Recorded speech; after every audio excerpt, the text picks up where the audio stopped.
कि क्या एमपी हरियाणा का बदला अखिलेश यूपी में ले रहे। उपचुनाव में 10 में से 7 सीटों पर कैंडिडेट उतारे।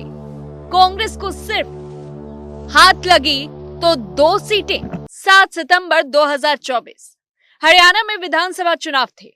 सीट शेयरिंग पर बातें हो रही थी। यूपी में कांग्रेस के साथ लोकसभा चुनाव लड़ने वाली समाजवादी पार्टी 5 सीटों पर दावेदारी कर रही थी। कांग्रेस लीडर दीपेंद्र सिंह हुड्डा ने 7 सितंबर को कहा, समाजवादी पार्टी का हरियाणा में कोई जनाधार नहीं। राष्ट्रीय स्तर पर कांग्रेस और सपा साथ है, लेकिन हरियाणा में सपा के साथ कांग्रेस का कोई गठबंधन नहीं। 9 अक्टूबर 2024 उत्तर प्रदेश में 10 सीटों पर होने वाले उपचुनाव में समाजवादी पार्टी ने 6 कैंडिडेट्स के टिकट फाइनल कर दिए और कांग्रेस उपचुनाव में 5 सीटों पर कैंडिडेट्स उतारना चाहती थी, लेकिन ऐसा नहीं हो सका। अब सिर्फ 4 सीटें मीरापुर, कुंदरकी, खैर और गाजियाबाद सदर पर टिकट फाइनल होना था। गुरुवार को मीरापुर से सपा ने कैंडिडेट का ऐलान कर दिया।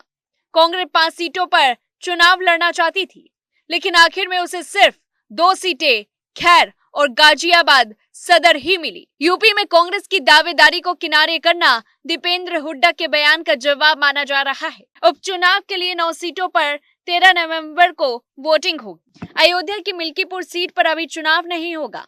मिल्कीपुर से जुड़ी एक याचिका हाईकोर्ट में है, जो पूर्व विधायक बाबा गोरखनाथ ने दाखिल की थी। वोटिंग से पहले सीटों का बंटवारा क्या कांग्रेस सपा के बीच तनातनी की वजह बनेगा? क्या यूपी में सपा कांग्रेस गठबंधन कमजोर पड़ रहा है? राहुल अखिलेश की जोड़ी का फ्यूचर क्या है? ये सवाल आप सबके और हमारे मन में उठ रहा है। यूपी में होने वाले उपचुनाव 2027 के विधानसभा चुनाव से पहले सबसे बड़ी लड़ाई है। सपा और बीजेपी के बीच सीधा मुकाबला है। सपा ने 7 सीटों पर कैंडिडेट उतार दिए हैं। अब सिर्फ कुंदरकी सीट से कैंडिडेट का ऐलान होना बाकी है। यहाँ से सपा के पूर्व विधायक हाजी रिजवान चुनाव लड़ सकते हैं और इसी भरोसे पर वे बीएसपी छोड़कर सपा में आए थे। उपचुनाव लड़ने की तैयारी भी कर रहे हैं। वहीं मीरापुर सीट से सपा ने सुंबुल राणा को टिकट दे दिया है। सुंबुल पूर्व सांसद कादिर राणा की बहू है। कादिर राणा भी यहां से टिकट के दावेदार थे। वे 2022 में बीएसपी छोड़कर सपा में आए थे। उन्होंने बिजनौर लोकसभा सीट से टिकट मांगा था, लेकिन सपा ने उन्हें चुनाव नहीं लड़ाया। वहीं 2022 के विधानसभा चुनाव में मीरापुर से आरएलडी के चंदन चौहान जीते थे। बीजेपी दूसरे और बीएसपी तीसरे नंबर पर थी। 5वें नंबर पर रही कांग्रेस को सिर्फ 1298 वोट मिले थे। फिलहाल यहां सपा और कांग्रेस दोनों का दबदबा नहीं है। खैर और गाजियाबाद सदर सीट पर बीजेपी मजबूत है। पिछले चुनाव में यहां उसे बड़े अंतर से जीत मिली थी। सपा पहले ही यहां अपने कैंडिडेट्स नहीं उतारना चाहती थी। ऐसे में उसने 2 सीटें कांग्रेस को दे दी है। सपा के 7 कैंडिडेट्स में 4 सीट छोड़ने वाले नेताओं के परिवार से ही हैं। फैजाबाद से अवधेश प्रसाद के सांसद बनने के बाद मिल्कीपुर सीट खाली हुई थी। सपा ने यहां अवधेश प्रसाद के बेटे अजीत प्रसाद को टिकट दिया। करहल सीट अखिलेश के सांसद बनने के बाद खाली हुई थी। यहां से अखिलेश के परिवार से ही तेज प्रताप यादव को टिकट दिया गया। सीसामऊ सीट पर सपा विधायक इरफान सोलंकी की पत्नी नसीम को टिकट दिया गया और इरफान को मकान कब्जाने और आगजनी के मामले में सजा मिली है। इसके बाद यह सीट खाली हुई थी। इसी तरह कटेरी सीट की भी अगर हम बात करें तो वहां विधायक लालजी वर्मा ने के सांसद बनने के बाद खाली हुई थी। यहां से लालजी वर्मा की पत्नी शोभावती वर्मा को टिकट दिया गया। सिर्फ फूलपुर और मजवा ही एक ऐसी सीटें हैं जहां परिवार वाला फैक्टर नहीं देखा गया। 2022 में कटेरी, करहल, मिल्कीपुर, सीसामऊ और कुंदरकी सीट पर सपा को जीत मिली। फूलपुर, गाजियाबाद, खैर और मंझनवा में बीजेपी के सहयोगी निषाद पार्टी जीती थी। मीरापुर सीट राष्ट्रीय लोकदल के खाते में गई थी, जो उस समय सपा के सहयोगी थे।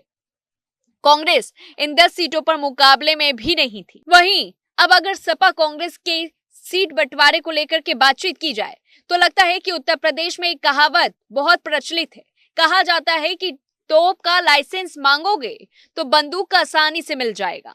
उसी तरह कांग्रेस ने यहां जानबूझकर सपा से 5 सीटें मांगी ताकि उसे 2-3 सीटें आसानी से मिल जाए। इतना भी हो गया तो कांग्रेस खुशी के मारे झूम उठेगी।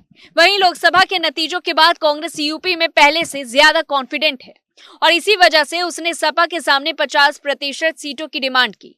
इस डिमांड से पहले उसे सोचना चाहिए था कि लोकसभा में सपा को मिले वोट कांग्रेस की से बहुत ज्यादा है। यूपी में फिलहाल सपा उससे ज्यादा स्टेबल दिखती है।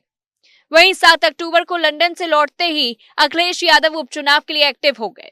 और वे पार्टी ऑफिस में पदाधिकारियों के साथ लगातार बैठक कर रहे हैं। उनका फोकस बूथ मैनेजमेंट पर है। सीटों के बंटवारे पर पार्टी लगातार अलर्ट मोड पर नजर आ रही है। वहीं सपा के सीनियर लीडर भी कहते हैं, सब जानते हैं कि यूपी में सपा के बिना कांग्रेस की दाल नहीं गलने वाली है और ये बात कहीं ना कहीं कांग्रेस को भी समझना होगा कि जब तक अखिलेश उनके साथ है तब तक कांग्रेस की दाल गल रही है, वरना पूरी की पूरी दाल काली पड़ जाएगी।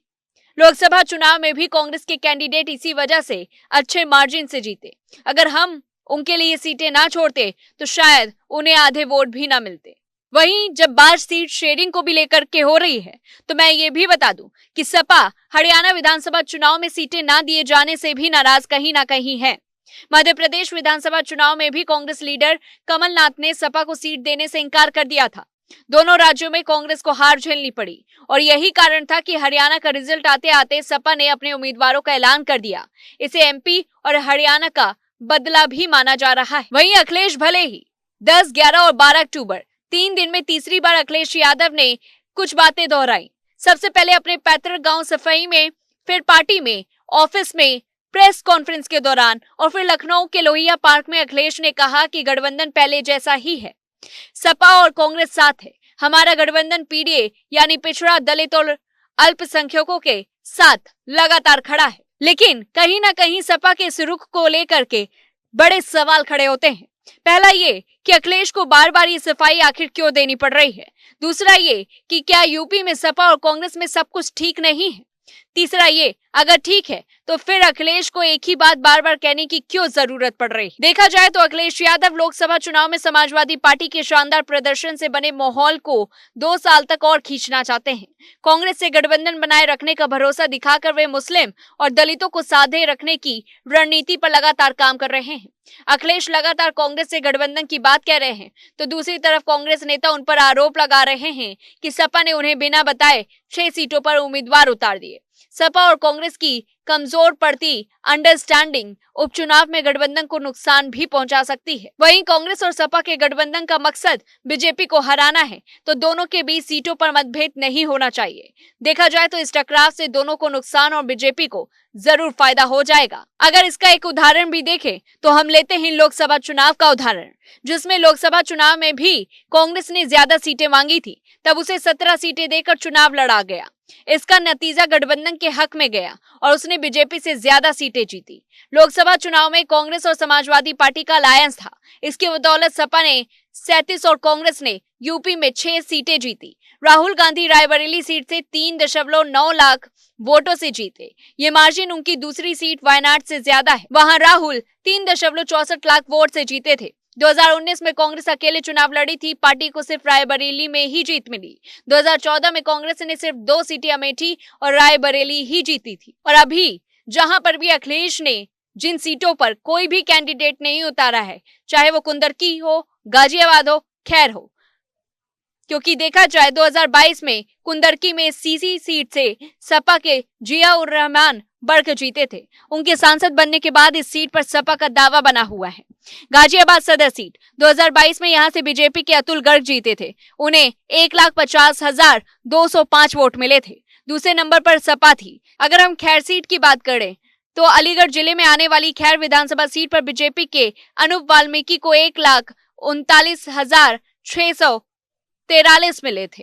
बीएसपी दूसरे और आरएलडी तीसरे और कांग्रेस चौथे नंबर पर थी। कांग्रेस कैंडिडेट को सिर्फ 1,514 वोट मिले थे। इस सीट पर बीजेपी स्ट्रांग है। तो कहीं ना कहीं राहुल गांधी और अखिलेश के बीच लगातार टकराव नजर आ रहा है और कहीं ना कहीं यही लग रहा है कि एमपी और हरियाणा का बदला अखिलेश अब यूपी में ले रहे हैं।